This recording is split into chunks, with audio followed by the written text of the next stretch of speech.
I was just 6 months old when my parents left me on my grandfather's doorstep in Washington, D.C. and vanished without a trace. They didn't look back, didn't call, didn't send a single card. That door became my world. Tanya Manning, raised by the man who opened it and chose to keep me close every day after. 19 years later, grandfather passed, suddenly leaving me his real estate firm and the family properties we'd built together. I thought that was the end of the silence. But then they reappeared, not with apologies, but with a lawsuit slapped on my desk. We have rights to the estate. Their petition demanded, accusing me of twisting an old man's mind to steal what was theirs by blood. The courtroom door swung open that first day, tension thick as the DC air.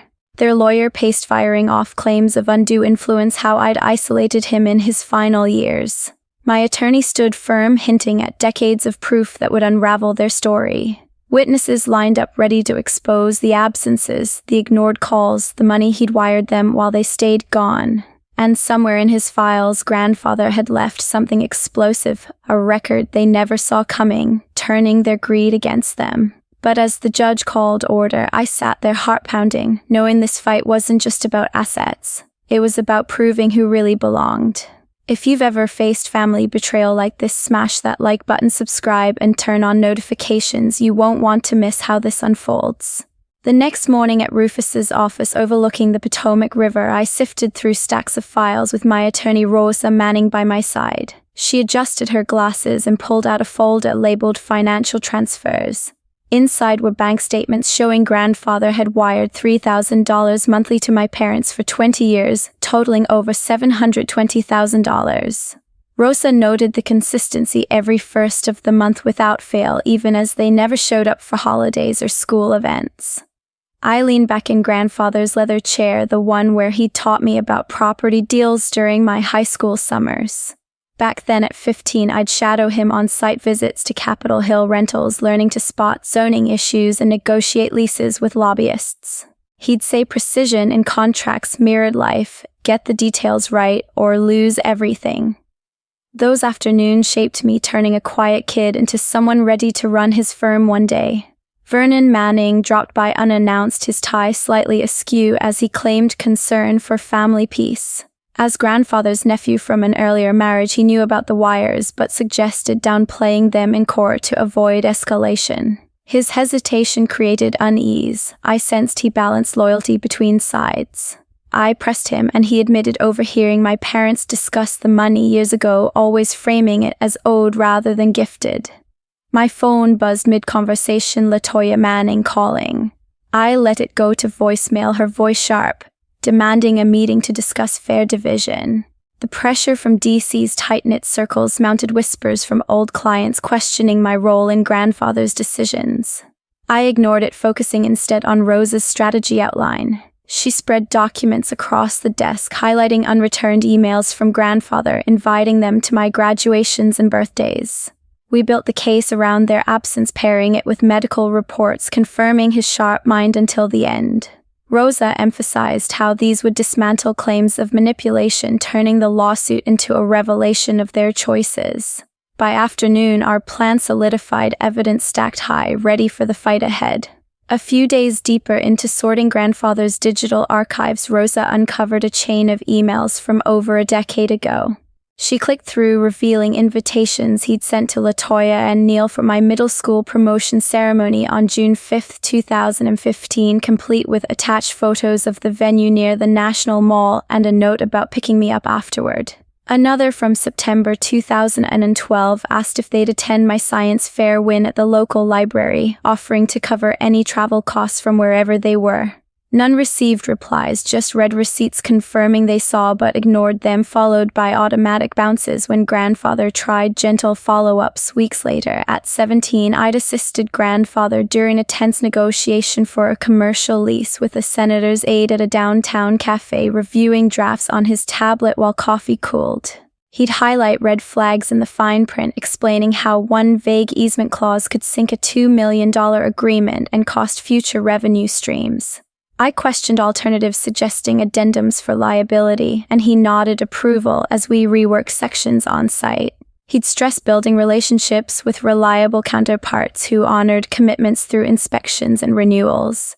That hands-on session sharpened my instincts, enabling me to lead client consultations independently. By my sophomore year in college, securing my initial tenant contract at 19, Vernon texted ahead before arriving once more carrying a USB drive copied from grandfather's secondary server. He inserted it, pulling up digitized notes from 2018 where my parents sought an additional $10,000 outside standard support, justifying it for Neil's career shift to consulting gigs overseas. A 2020 entry showed a push for vehicle funds bypassing grandfather's inquiry into my upcoming college applications. Vernon confessed overhearing a 2016 exchange where grandfather denied a spur-of-the-moment plea for cruise expenses, pivoting to details on my recent art exhibit cut short by their abrupt disconnect. LaToya intensified contact via a lengthy message that night, attaching a draft agreement dividing assets 50-50, including the core firm operations and outlying rentals, while threatening exposure through shared political networks if rejected. It invoked sentimental claims to heritage, insisting on compensation for perceived lost opportunities. I passed it along to Rosa, silently recognizing the recurring cycle of outreach tied to their instabilities. Rosa integrated the discoveries with official DC property assessments, constructing chronologies that underscored zero contributions from them to upkeep or tax disputes over the years. She flagged instances like a 2017 appeal grandfather managed a loan after code violations on a key building.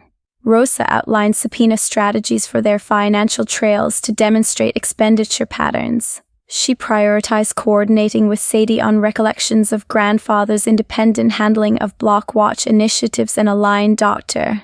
Brett's affidavits on routine checkups affirming autonomy. The framework solidified countermeasures for every angle of undue influence allegations. The trial began the following week in a D.C. courtroom. Judge Floyd Manning banged his gavel, calling the session to order as sunlight filtered through high windows.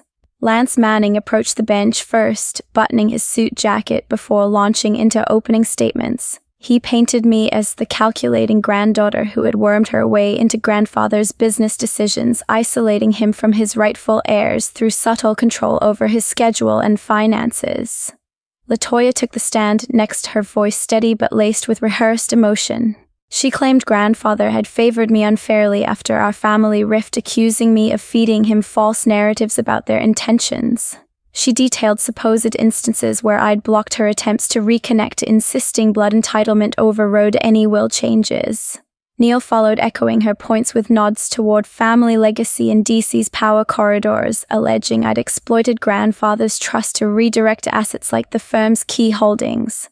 Rosa rose calmly, her folder in hand, and requested permission to introduce exhibits early. She displayed redacted bank ledgers on the projector, highlighting irregular lump sums grandfather had transferred beyond monthly allowances: $5,000 for a European trip in 2014, $8,000 for Neil's startup seed in 2017.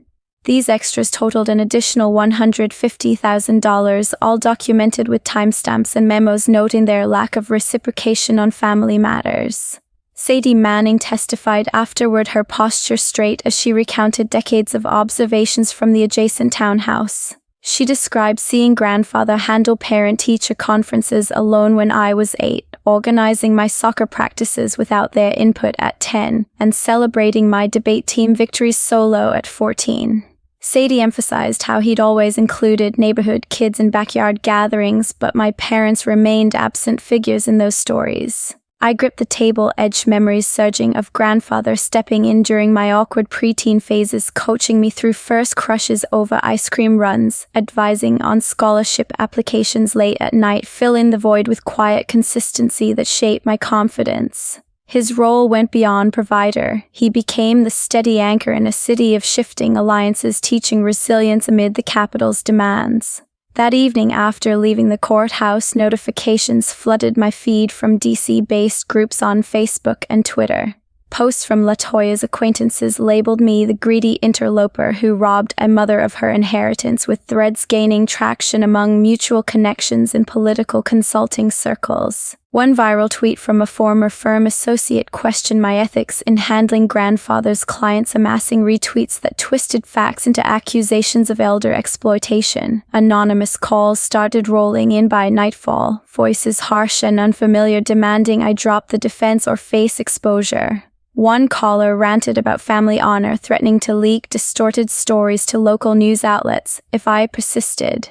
I blocked numbers repeatedly, but the harassment escalated with voicemails echoing similar vitriol, labeling me ungrateful and manipulative. At 12, my birthday fell on a rainy Saturday and grandfather turned it into an adventure by renting a boat on the Anacostia River despite the weather. We packed sandwiches and fished under umbrellas, him sharing tales of his early deals sealing waterfront properties while I reeled in my first catch. His laughter cut through the drizzle, making the day memorable without fanfare or crowds, just us forging bonds amid the capital's hidden waterways.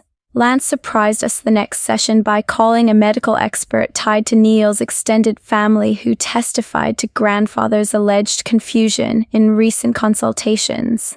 The doctor cited vague notes on memory lapses during routine visits, suggesting vulnerability to persuasion. Rosa objected, swiftly pulling records showing the witness's bias through shared investments with my parents. Vernon pulled me aside during a break, his expression conflicted after LaToya's persistent texts urging him to mediate. She had cornered him at a family gathering spot, insisting he convince me of the emotional toll and push for an out-of-court split to preserve appearances. Vernon resisted her pressure, revealing how she'd dangle promises of future business ties if he swayed my stance, but he chose instead to share screenshots of her messages as potential evidence. Court resumed the following week. Dr. Brett Manning settled into the witness chair, swearing in before Rosa guided him through his testimony. He described grandfather's final checkup in detail, recounting how Rufus had discussed current real estate regulations with sharp insight, even referencing a recent bill affecting DC zoning laws. Brett pulled up charts from cognitive tests, showing scores in the superior range for recall and problem-solving, dismissing any notion of vulnerability. Under Lance's cross-examination, Brett held firm, explaining that grandfather's minor fatigue stemmed from long work hours, not impairment, and provided logs of follow-up calls where Rufus initiated adjustments to his own medication schedule. Sadie Manning resumed her account, shifting to grandfather's civic involvement. She spoke of a 2019 flood cleanup he led in our block, rallying residents to clear debris from sidewalks and basements while I coordinated supply deliveries from local vendors. Grandfather directed teams with clear instructions, ensuring safety protocols amid the chaos, and later hosted a thank you barbecue where he praised community effort over individual gain. Sadie noted how such events highlighted his leadership, always executed without input from distant relatives. On Sundays, grandfather and I established a ritual of preparing brunch in his kitchen overlooking the city skyline, experimenting with recipes like omelets stuffed with local market finds. He'd chop vegetables while quizzing me on balance sheets from the week, turning meals into strategy sessions on expanding the firm's portfolio. One particular morning in 2022, we debated a potential acquisition of a historic row house, him challenging my projections until I refined them with better data.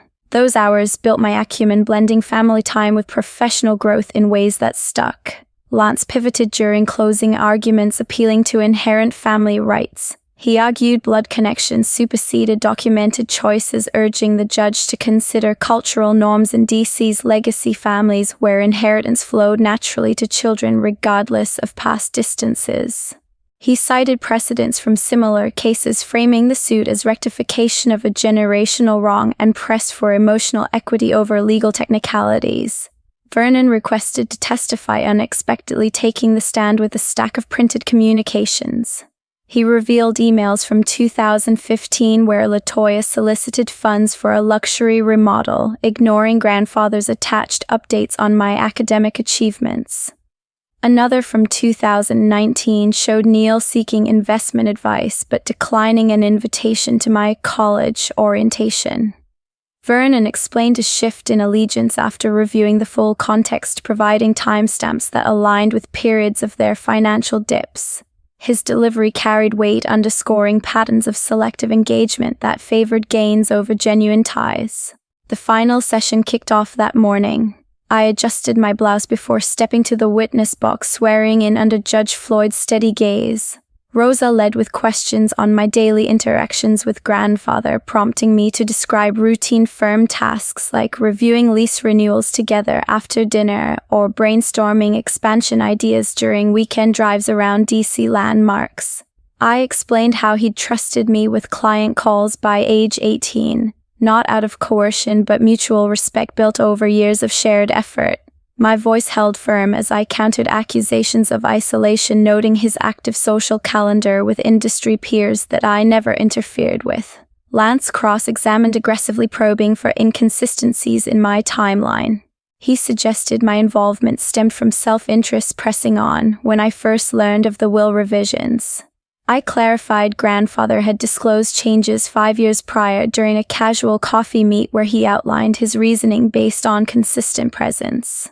Lance pushed further, implying emotional manipulation through constant proximity, but I rebutted with examples of his independent decisions like vetoing a deal I favored due to ethical concerns.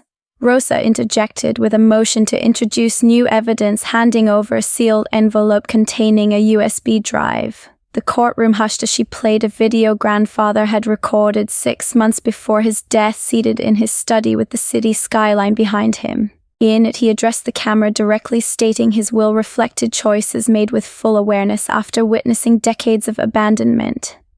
He recounted dropping me off at daycare alone, covering medical bills without their help, and celebrating milestones solo while they pursued distant lives. The footage captured his resolute tone, emphasizing that true heirs earn legacy through actions, not biology, and explicitly named their repeated refusals to engage as the deciding factor. Gas rippled through the gallery as the screen froze on grandfather's signature sign-off. Judge Floyd leaned forward, admitting the recording after overruling Lance's hearsay objection, citing its contemporaneous nature and relevance to intent. Rosa followed by submitting accompanying memos grandfather had drafted detailing specific instances of their disinterest, like skipping my high school internship presentation at a local think tank. Lance scrambled to redirect, but his arguments faltered under the weight of the visuals.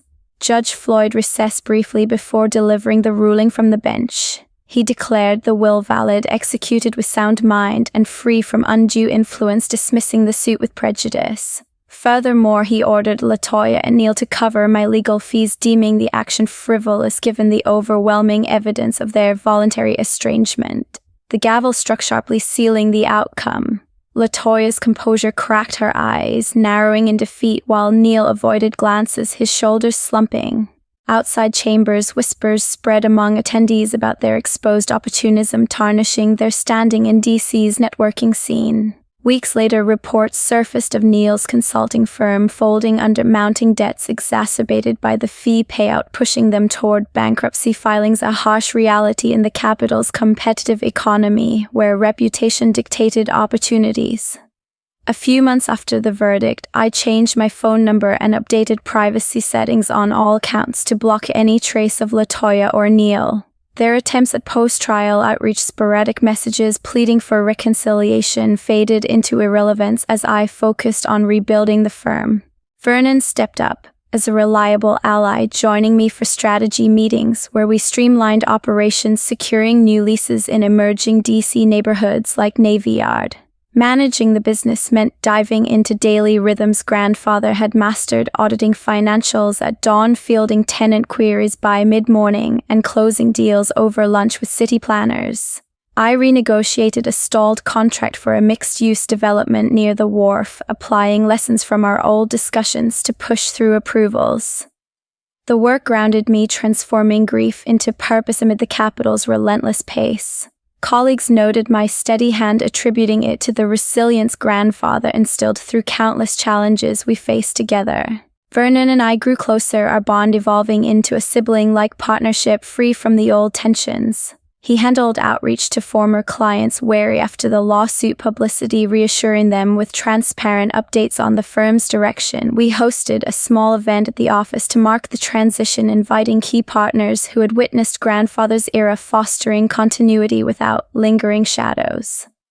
The true lesson crystallized in quiet moments. Family wasn't defined by shared DNA, but by those who showed up through storms and successes alike. In America's competitive landscape where opportunities hinged on perseverance, grandfather's example taught that Ki and Kwong meant choosing presence over convenience, building legacies through daily commitments rather than distant claims. This value guided my decisions from mentoring interns to navigating market shifts, proving strength emerged from consistent action. Reports trickled in about LaToya and Neil's fallout. Their marriage dissolved amid bitter disputes over the legal fees, culminating in a quick divorce filing at a suburban courthouse. Neil's consulting ventures collapsed under creditor pressure, forcing asset sales that barely covered debts. LaToya relocated to a quieter town outside the Beltway, her social circle shrinking as whispers of the case lingered in DC's echo chambers. Local blogs covered the saga briefly, highlighting how their opportunism backfired in a city unforgiving of exposed flaws. I visited grandfather's grave at Arlington on clear afternoons, placing fresh lilies by the stone and reflecting on his unwavering support. Those trips reinforced my path, honoring his choice by thriving independently. With the firm stable and personal ties severed, I embraced a future defined by earned connections, leaving the past's echoes behind.